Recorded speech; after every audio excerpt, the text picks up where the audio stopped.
What's cracking, everybody? This is the Carter117, aka Hodor, ya boy, and welcome back to the Overwatch Elite Controller Custom Setup Series. Man, still a tongue twister. In today's video, we're going to be looking at a custom setup for Reinhardt.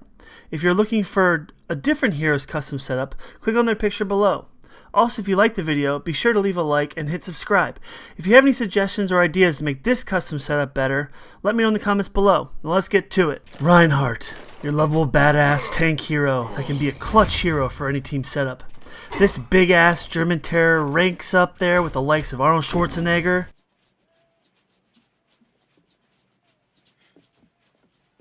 Dylan! You son of a bitch. And those bastardly Germans from Beerfest. You should go back to your strip malls and drink your Zimas and Smirnoff Ices. And then you can punch each other's ceiling. Okay. He's literally the human shield with the best style. Damn, that armor's so dope. He can really come in handy when you want to defend a point or push the payload.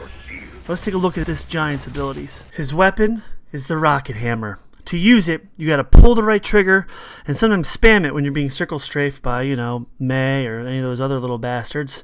And it has a surprisingly long strike distance. It sometimes feels longer than the actual hammer itself. It has you going like, how the fuck did he just hit me with that? I ask myself that all the time. It's really upsetting. His ultimate is Earth Shatter. To use it, you must hit the Y button. This ultimate can be pretty devastating. He basically hits the rocket hammer hard against the ground, knocking over any enemies in its path. And while you're laying there, contemplating your life choices, he's then able to close the gap and just start destroying you with his hammer. The next ability in his arsenal is Charge. This ability is super fun to use. You click the left bumper and it makes him charge in the direction you're aiming. You're able to curve the charge by using the left thumbstick, but be sure that you aren't aimed towards any area off the map. You will fly off. But the cool thing is you can even block D.Va's ult from wiping your whole team by charging her mech suit away from the actual team people. It will kill you, but then you'll be a hero. To stop the charge, you will need to run into a wall or stationary object. Sometimes the charge will stop when you have gone too far of a distance without hitting anything. His next ability is Fire Strike, which is triggered by hitting the right bumper. He basically shoots a fireball from his hammer, at the medium range enemies, and sometimes at Pharah, who's raining down rockets on you. His most important ability is his Barrier Field, which is used by holding the left trigger. I would say 75% of the game you will have the barrier field up to block any incoming enemy fire, while allowing your teammates to safely shoot back through it. Be careful though, it can break, leaving you and your enemies vulnerable. Once the barrier is broken, you need to wait for it to recharge. Before we start mapping buttons and figuring out stick sensitivities, let's take a look at the in-game control settings. To do this, you can either go to the options in the main menu, or hit the start button and go to options. Once you're in the options page, hit the right bumper twice to get to the controls section. The first thing I suggest you do is to scroll down and turn allied health bars to on. This way, the setting will be turned on for all heroes. This setting can be very important when trying to decide your strategy and current firepower on the battlefield, and also when to cut and run and or when to throw up your shield. Once you turn that on, scroll back up to the top and click on the drop-down menu that says All Heroes. And the drop-down box, scroll down to Reinhardt. This way, any changes you make to the various heroes will stay local to the hero you select. Keep in mind when working with your look sensitivities that this is very subjective to your own personal playstyle, and it does take some time to figure out what is comfortable for you.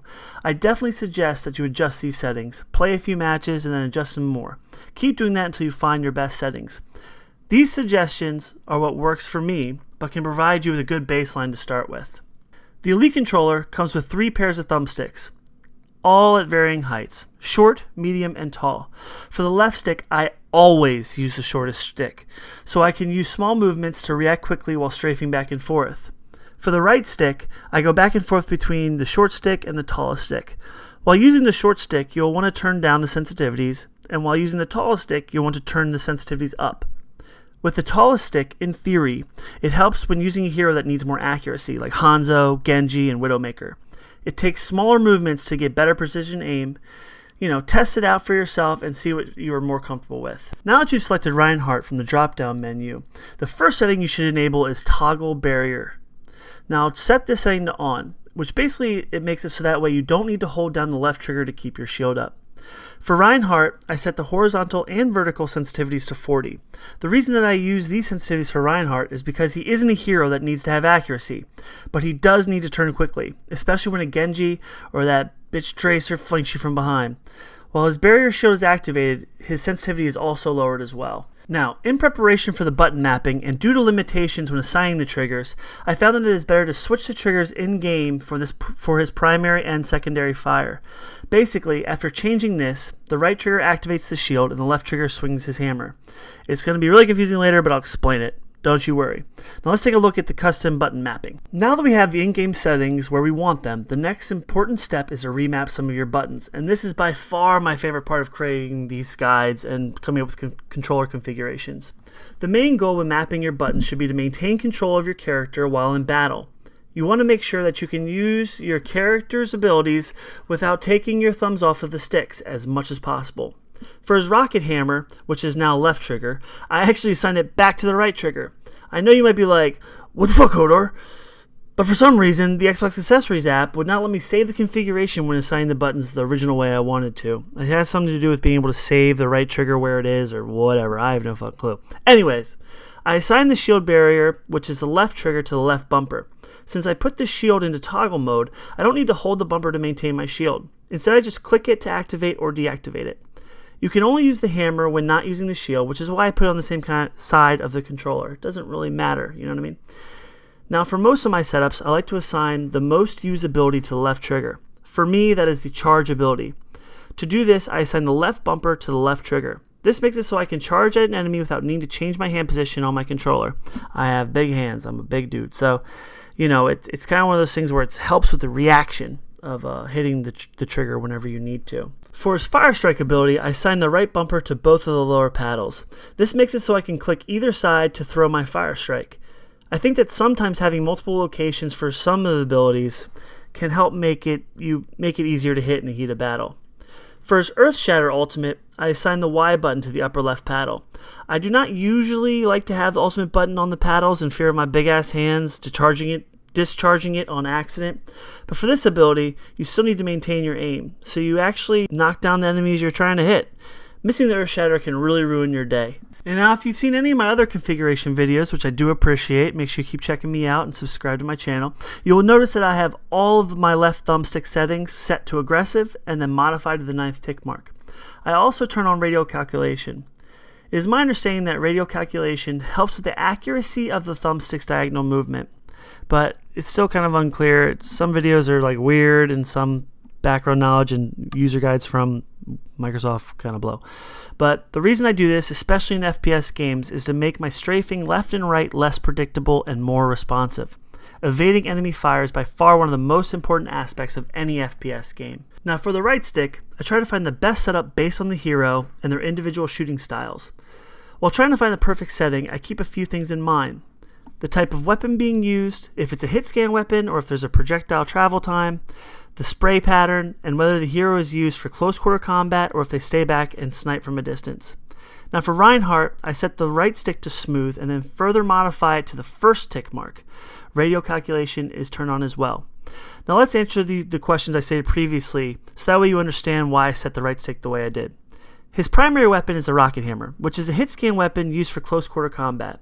His fire strike ability can be used from a distance, and it does have travel time, and the spray pattern is decent. But when I look at how often I use this actual ability, which is barely at all, I decided to go with a setup that fits better with the primary options. Since Reinhardt most of the time does not need to be accurate, I found that having a nice smooth setup is the best way to go. You can even turn it to aggressive if you feel more comfortable that way.